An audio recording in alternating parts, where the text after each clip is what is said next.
À la mort de mon père, l'un des anciens travailleurs de M. Michaud m'a donné une terre que l'on a cultivée pour nourrir notre famille de 8 enfants et une veuve. Mais après cela, la douleur quand nous avons construit pour valoriser cette terre, pour la mettre correctement en valeur, nos efforts ont été vraiment vains.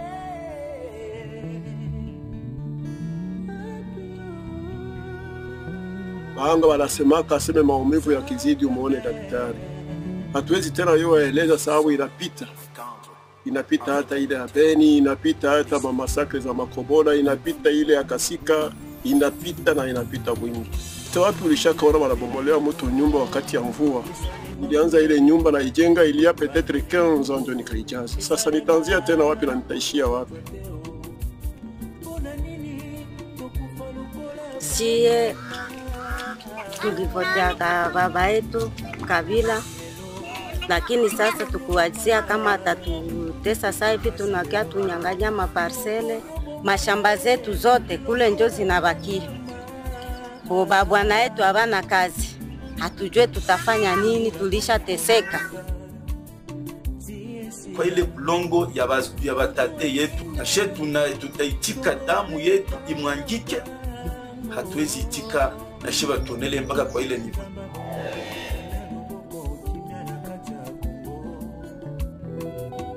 C'est depuis janvier 2016 qu'un drame ignoré sévit à Mbobero, village situé à 10 km du centre-ville de Bukavu, en territoire de Kabaré, dans la République démocratique du Congo.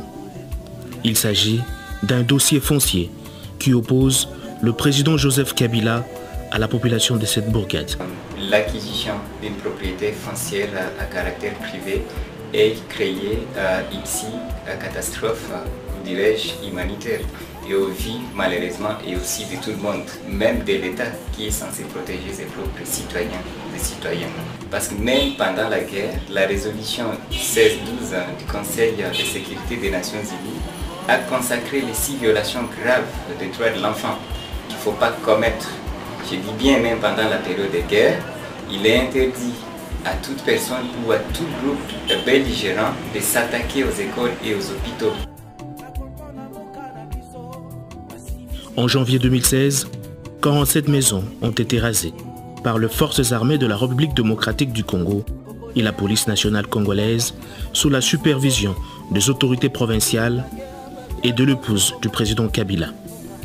Parmi les 47 maisons démolies, on a eu à déplorer la destruction méchante d'un centre hospitalier moderne, chassant les malades dans diverses directions sans aucune assistance médicale. Tukwa mkazi ilikuwa vipande ya saini, sawa kazi ya kawaida mkongomani.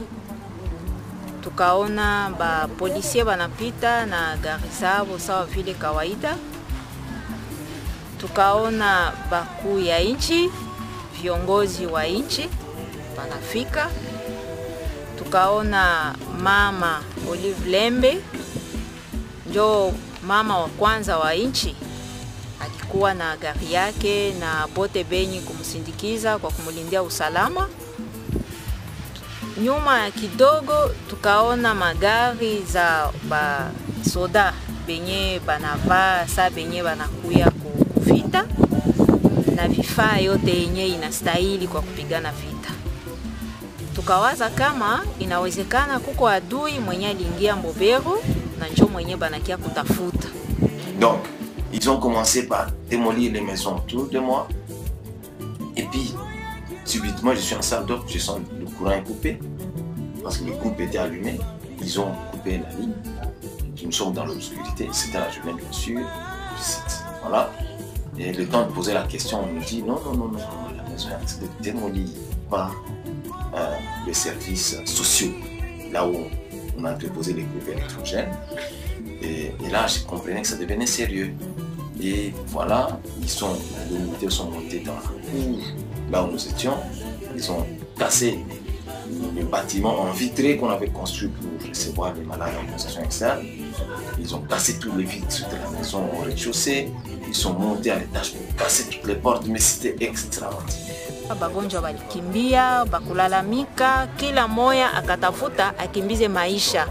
Na mwenyeko mserum ataichomola vile kama garde malade haiko, anaenda vile nje atakiana bululuka. Ilikuwa ni mambo ya huzuni sana. Benye habangiweza kusimama, tukabatosha tukabatia ambulance kwa kuwabeba kwa hospitali fasi ingine. Bamoya habakujaliwa neema ya kupona, balikufia munjia. Entre le 7 et le 2 février 2018, plus de 250 autres maisons furent rasées dans les mêmes conditions. L'école primaire Kachuba, la seule du milieu, a enregistré, à la suite de ces démolitions, plus de 45% de cas d'abandon d'école des enfants dont les maisons ont été démolies et qui vivent dans la traumatisme au vu de graves violations de droits de l'homme qui s'y commettent dans ce petit village surmilitarisé.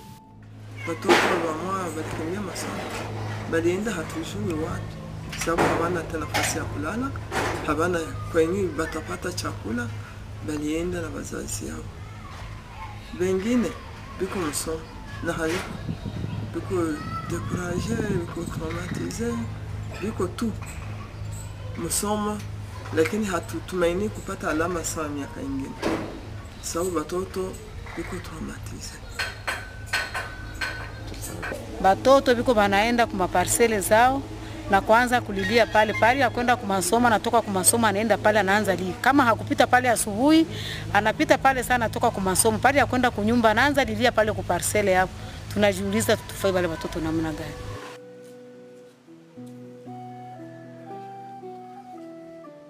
Si on a un centre pour aider les filles qui n'ont pas étudié, les mamans aussi. C'est que je peux me rappeler qu'il y a 3 de mes mamans qui étaient enceintes et qui vivaient à Kachuba. Ils ont eu les maisons démolies et ne viennent plus. Nombreuses de nos filles sont dispersées et ne viennent plus. Alors là, ça nous affecte aussi. Par exemple, la petite Evelyne qui a perdu sa maman, elle venait ici. Quand sa maison était détruite, l'enfant était disparu, on ne savait pas. C'est plus tard qu'on a su qu'elle était pourchassée de sa maison. Alors tout ça, ça nous amène beaucoup de soucis. Et ça donne aussi la conséquence sur notre œuvre d'éducation ici en Europe. Plus de 2500 personnes, dont de nombreux enfants, vivent aujourd'hui dans des conditions difficiles. Et pire encore, sans la moindre assistance. Wakati alinunulia nani? Na kama alinunua alikuta watu hawakwake ndani. Na kama walikuwa ndani, eski aliuliza walifikaka mole na muda gani? Jo ile nilikwambia ya Cœur d'un Parent. Ila fali basi kwanza ukinunua hata uko tu particulier utauliza hawa watu ebiko humu ndani aliingia kwa umwai. Na utaongea na habiko bilulu. Wala kama inakupendeza utamwambie bwana mtoke hapa nilikuwa nanifurahisha nitabafanya hivi na hivi na hivi. Mnaongea trebia iko kinyama sawa hii tunatendewa. Mimi yangu kwanza yenyiko kadastre coutumière. Ni kadastre yangu ilipita mno 1996. Tu t'imagines mtu wa 2013 akiniambia yeye ndio anakuwa ya droit par rapport à 1996. Sijue kwa nafasi nyingine kuendeza enda juu baba tate alikuwa pale, baba alikuwa pale, bananiacha mie, sijue nafasi nyingine kuendeza enda kwa leo, lakini tunapata ile shida, ile 227 maisons, banaibomola, banasema, banatuambia ni rais. Dès le début, on nous avait demandé de donner nos documents cadastraux au gouvernorat. Nous les avons remis à main propre au directeur de cabinet du gouverneur. Nous citons le professeur Mugambo. Il les a gardés depuis 2012 et on ne savait pas que c'était une ruse pour chercher à faire un faux document antérieur au nôtre parce qu'eux sont venus nous ont rencontrés là. Notre histoire là, c'est une histoire de violation grave des droits de l'homme. D'abord parce que tunabakia tulishangaika na batoto miezi 3 hii tuko tunalala nje tunateseka. Basoda tukipima kwenda hata kuchuma sombe kule banatukimbiza. Ndio hivi she tulishateseka tunasumbuka tuko tunalala njala kila siku hatujue tufanye nini. Kipaka leo tuko nalala nje. Leo ni kuhangaika tu. Kuhangaika kabisa. Hatuna shamba maana ni Mungu tu basi. Titimagine ulikuwa na jamaa pamoja. Me wakati aka kachumba kadogo kemi napanga hapa sitaweza kubakia mule ndani na jamaa. Bibi naye anaenda tafuta ingine fasi kwenye ataketi na pale naye anabakia pale na jamaa, na hakuna mtu mwenye anaona mwenjake tena, c'est-à-dire nyumba haiko. Même au niveau du couple, on trouve, parce que les familles d'accueil n'ont pas assez d'espace, et malheureusement les mêmes familles sont aussi visées parce que c'est aux alentours même de la première démolition, la deuxième. Alors, socialement, on ne trouve plus même comment trouver à manger, parce que les champs sont séquestrés. Sur le plan économique, les gens qui exercent des activités dans la carrière ne peuvent plus y accéder. Sur le plan politique, nous doutons vraiment de ce qui va se passer comme élection, parce que nous disons des gens qui viendront battre campagne à Rouvero, même nos députés qui sont là au niveau national et provincial, qui n'ont même pas pensé à nous dire Paul. La route qui mène à travers nos deux villages, Nkungu et Kambi, est déjà aussi clôturée, de sorte qu'on se demande finalement quelle vie nous allons mener dans l'avenir.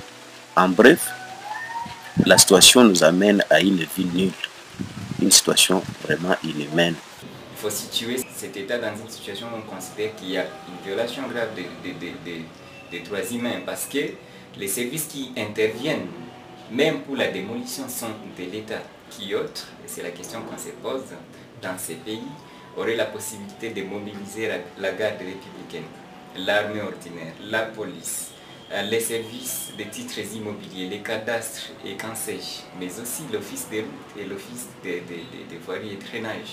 Monsieur Joseph Kabila Kabange, qui a acquis une concession qui date de l'époque de la colonisation, donc c'était géré, c'était un domaine qui était un domaine revenant à un propriétaire, un colon qui exploitait cette partie de la terre.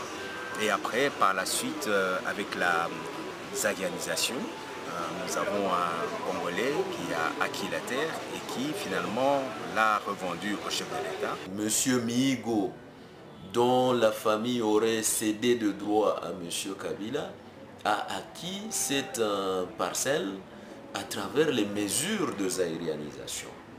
À ce moment-là, le monsieur Joseph Kabila, qui a succédé la famille de monsieur Mihigo dans ses droits, il ne pouvait pas avoir plus de droits qu'avait monsieur Mihigo lui-même. Et sauf erreur de ma part, par le passé, il y a eu un procès entre monsieur Mihigo et des personnes qui étaient bénéficiaires des portions de terre leur accordées par monsieur Michaud, qui était ce travailleur. Eh bien, ces personnes avaient gagné procès contre monsieur Mihigo.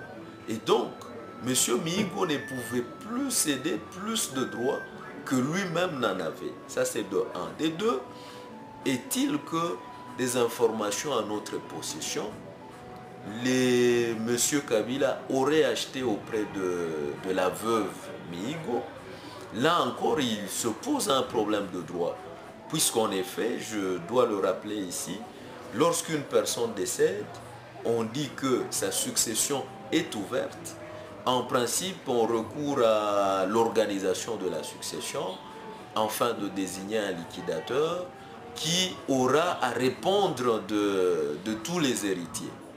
Et à ce moment-là, lorsque l'un des héritiers, ça donne le droit ou s'arroge le droit de vendre à l'insu des autres, ça peut toujours poser un problème à l'interne. Et c'est ce que nous apprenons malheureusement pour ce qui est de la famille de feu Mihigo. S'agissant de Mbobel, c'est un problème foncier. Ça, c'est le code foncier du Congo. Ce qu'il est convenu d'appeler la loi du 20 juillet 1993, telle qu'elle modifiée à ce jour. C'est ça la loi qui détermine comment on acquiert une terre en République démocratique du Congo. Dans notre loi ici, à partir du moment où une terre est couverte par un certificat d'enregistrement, il sort du régime coutumier. Et donc, c'est Joseph Kabila, c'est son droit aussi, en effet, on ne peut pas le lui dénier, aurait contacté la famille Mihigo ou lui-même pour acheter auprès de lui. C'est son droit. Mais ce que l'on ne comprend pas, c'est que comment on est parti de la concession de M. Migo de 18 hectares jusqu'à 220 revendiqués aujourd'hui. Parce qu'on apprend que, y compris la concession Mamboléo est concernée, Mamboléo se trouve à Hombo, à côté du parc. Donc c'est pratiquement presque tout un groupement qui est envahi. Donc nous sommes scandalisés par cette manière de faire-là, parce que l'acquisition des terres n'a pas respecté les procédures et le chef de l'État, il est induit en erreur par ses collaborateurs. Il y a des gens, des fauteurs à nos troubles, que ce soit au niveau du gouvernement provincial ici, du Sud Kivu, mais aussi au niveau de Kinshasa, et des gens qui sont à la base de ces sinistres que nous sommes en train de déplorer aujourd'hui en Bobero. On s'était posé la question, où était l'urgence? Où était l'urgence d'en arriver à ça? Entre 2016 et 2018, aujourd'hui, il n'y a rien de concret qui a été posé. Face à cette misère de la population, un silence coupable est observé dans plusieurs chefs de faiseurs d'opinion, dans la province du Sud Kivu en particulier, et en République démocratique du Congo en général. Contrairement à la nouvelle dynamique de la société civile qui a haussé la voix pour dénoncer ces violations de droits humains. Depuis 2016, nous sommes très engagés sur ces combats. Nous avons fait de ces combats notre combat à la nouvelle Anglo-Société civile, tout simplement parce que nous avons été scandalisés, nous avons été révoltés par les degrés de la cruauté, les degrés de la méchanceté humaine. Et ce qui se passe de ce côté là-bas ne pouvait pas nous laisser indifférents. C'est ainsi que nous avions décidé, depuis février 2016, d'accompagner cette paisible population d'Mbobero. Nous avons eu à travailler avec elle, à la conscientiser, à compatir avec elle. Nous avons eu aussi à la sensibiliser, à l'éduquer même à certaines notions élémentaires dans la matière de procédures d'acquisition des terres en milieu rural. Et nous avons eu même à faire du plaidoyer. Et du côté de plaidoyer, nous avons eu à faire du plaidoyer auprès des autorités provinciales, que ce soit auprès de l'ancien gouverneur Marcelin Dichambo, sous le règne duquel il y a eu la première démolition en 2016, mais aussi sous le règne du gouverneur Claude Nyamugabo, pendant lequel il y a eu le deuxième et le troisième démolition en Bobero. Et nous avons eu à rencontrer des hautes autorités nationales, et notamment le ministre national des Affaires foncières, M. Louméa. Comme tout le monde, je suis en train de déplorer la situation de cette population parce que c'est depuis plus de 6 mois que cette population est décrépite dans la concession d'Mbobero. Et là, moi, je suis en train de me dire, est-ce qu'il faut continuer à rester comme ça, en train de regarder? Mais je crois que le chef de l'État qui nous écoute, il est élu comme nous autres. C'est notre chef de l'État que nous avions élu. Et cette population est parmi la population qui avait élu le chef de l'État. Moi, je pense qu'il est en train de voir, il va chercher les solutions concernant cette population-là.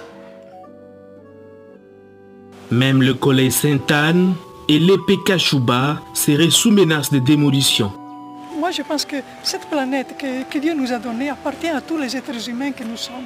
Et nous avons le droit du fait d'y être nés, de vivre dignement. Et nous avons aussi le devoir de permettre aux autres de vivre dignement. Bien sûr, il y a le droit de propriété, mais ce droit s'arrête sur le seuil du droit des autres à vivre.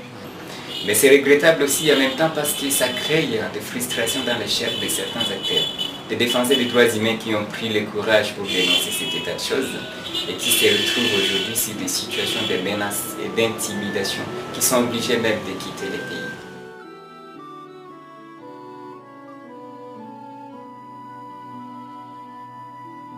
Des solutions préalables sont envisagées pour mettre fin à ce calvaire.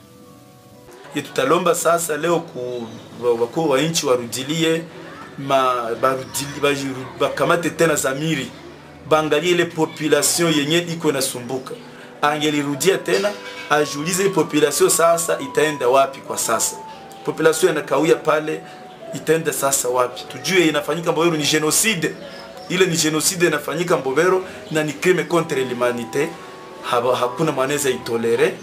sur le plan international, c'est condamnable. Beaucoup, donc notre grande principale recommandation se résume à une invitation que nous adressons au chef de l'État, au président Kabila, qui est le père, le garant de la nation, qu'il puisse revenir à des sentiments beaucoup plus humains et qu'il puisse enfin, de compte, accepter de rencontrer les victimes de ces démolitions barbares de Mbobero, parce que dans ces dossiers, tous ses collaborateurs n'ont pas eu le courage de lui dire toute la vérité. Il a été roulé dans la farine par beaucoup de ses collaborateurs et nous pensons que parmi les solutions durables, il faut les rencontrer. Mais au-delà de cela, nous sommes en train de solliciter, de plaider qui est mise en place d'une commission constituée de géomètres réellement indépendants et qui vont s'atteler à la reconstitution des limites. Parce que jusqu'à aujourd'hui, nous sommes en train nous ne parvenons pas à comprendre comment la concession du chef de l'État, vous voyez ici, nous avons l'acte de vente d'IMA signé par le représentant du chef de l'État, Maître Nkoulou, M. Mihigo Chokola, mais cette concession est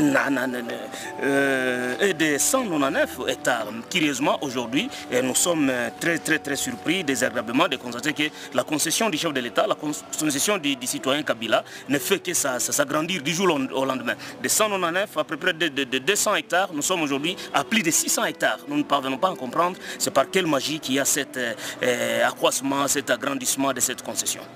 On peut y appeler à la bonne volonté, si pas au sens élevé de l'État congolais. Parce que c'est l'État congolais qui octroie des titres, c'est l'État congolais qui a en première l'obligation de protéger ses citoyens, ses citoyennes, son territoire.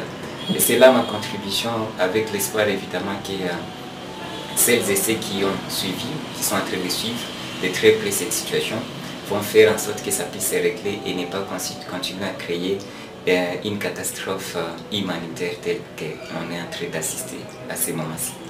Je souhaiterais que toute la communauté qui nous suit aujourd'hui soit compatissante envers nous et nous avons l'espoir que la lutte que nous sommes en train de mener aboutira parce qu'il n'existe pas d'impossible quand on croit en Dieu. Et nous sommes déterminés à mener la lutte jusqu'au fond. Parce que nous sommes déjà morts d'une manière ou d'une autre. Le chef de l'État nous demande tout simplement si réellement il a besoin de cette concession, peut-être pour un projet inavoué, il devrait nous contacter. Il a nos listes à travers ses collaborateurs et qu'il achète d'une manière en bonne et due forme. Mais à vrai dire, nous ne voulons pas qu'on puisse vendre la tête de nos enfants. Est-ce que nous allons déterrer les ossements de nos frères, de nos parents? La communauté internationale d'avoir encore les sur Mbobero et de penser qu'il y a des personnes qui y vivent, qui sont des personnes comme tant d'autres, qui doivent aussi vivre. Parce que l'injustice, ce n'est pas inné. Je pense que d'autres pays sont des personnes, sont des chefs d'État qui cherchent à construire pour les personnes. Quand on écoute que c'est le chef d'État qui est en train de démolir pour les personnes, moi je pense comment pour lui parce qu'il ne peut pas le faire. Alors il faut chercher vraiment qui est en train de démolir. Moi je ne crois pas que notre chef d'État peut démolir les maisons pour les personnes. Oui, en fait il faut dire que dans la question foncière d'Mbobero, nous avions eu le temps aussi de continuer avec les plaidoyers, tant sur le plan national qu'international. Nous avons rencontré d'ailleurs Madame Zerugui Laila, qui est la représentante spéciale du secrétaire des Nations Unies en RDC, et nous lui avons vraiment demandé de faire tout pour que les Nations Unies s'impliquent, la communauté internationale. Et elle a promis exactement qu'elle va rencontrer le président Joseph Kabila pour lui parler exactement des problèmes fonciers de Mbobero. Parce qu'elle a estimé que c'est illogique exactement si jamais il y aurait achat. Dans ce sens, il fallait plutôt que Kabila, s'il y a un problème foncier avec ces gens, qu'il soit aussi remis dans ses droits à travers une décision judiciaire, mais aussi, ou peut-être une décision administrative. C'est là qu'elle a dit, elle voudrait très bien les rencontrer à Kinshasa pour lui parler exactement des désastres, des problèmes qui sont en Mbobero et pour chercher, n'est-ce pas, une issue favorable, une voie pacifique qui est de continuer à des violations graves et massives des droits de l'homme tels que se déroulent. Je dois vous l'avouer que je ne cesse de parler au gouverneur de la province du Sud Kivu et à son gouvernement même pour qu'il puisse chercher une solution, que cette population se sente à l'aise, que cette population sente que c'est une population congolaise comme tout le monde. Je pense qu'avec les conseils que nous sommes en train de prodiguer, ils vont faire quelque chose. Alors, ce problème de Mbobero, je ne veux pas l'aborder du point de vue du cadastre à cet égard, mais je voudrais rester sur le plan des droits humains. Parce que je trouve que ce sont les droits humains qui sont touchés. Quand on arrache à une personne son habitation et les champs dont il vit, c'est la vie qu'on lui arrache. Et avec cela, il y a beaucoup d'aspects qui dégringolent. Par exemple, il y a des familles disloquées, des enfants qui n'ont pas pu terminer l'année, des enfants traumatisés. Il y a des abus de la part de certains militaires qui sont sur place. Alors, vraiment, je trouve qu'il faut réagir. Et si on se tient seulement à l'assistance humanitaire, on n'aura pas répondu au véritable problème de cette population. J'y ai tiré ma vie en Bobero. J'y ai construit aussi ma maison. C'est une histoire de souvenirs. C'est aussi une histoire de douleur. Une grande histoire de douleur, de graves violations des droits de l'homme que nous avons subies. Comme vous avez acheté chez les autres, comme vous avez acheté chez nous, achetez aussi chez nous. Nous sommes prêts à partir pourvu que vous achetez. En tout cas, moi, à mon humble avis, il faut continuer à faire un plaidoyer pour cette communauté de Bobero. Nous ne pouvons pas comprendre pourquoi le chef de l'État peut agir avec une si grande méchanceté pour sa communauté. Non, je ne peux pas comprendre. C'est la foi en Dieu. Tant que Dieu est là, il est pour les justes. La justice finira par. Parce que nous, on considère que nous avons été occupants de bonne foi en Bobero. Naturellement, l'espoir est là. L'espoir, c'est la dernière chose qui mourra. C'est un droit. La vérité finira toujours par triompher.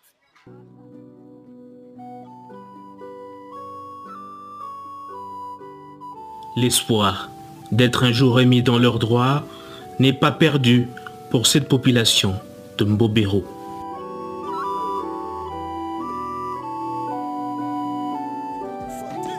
La cité de Mbobero, c'est notre héritage de nos ancêtres.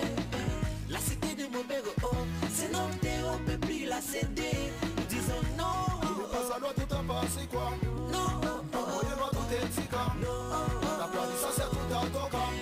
I dream that you get down there.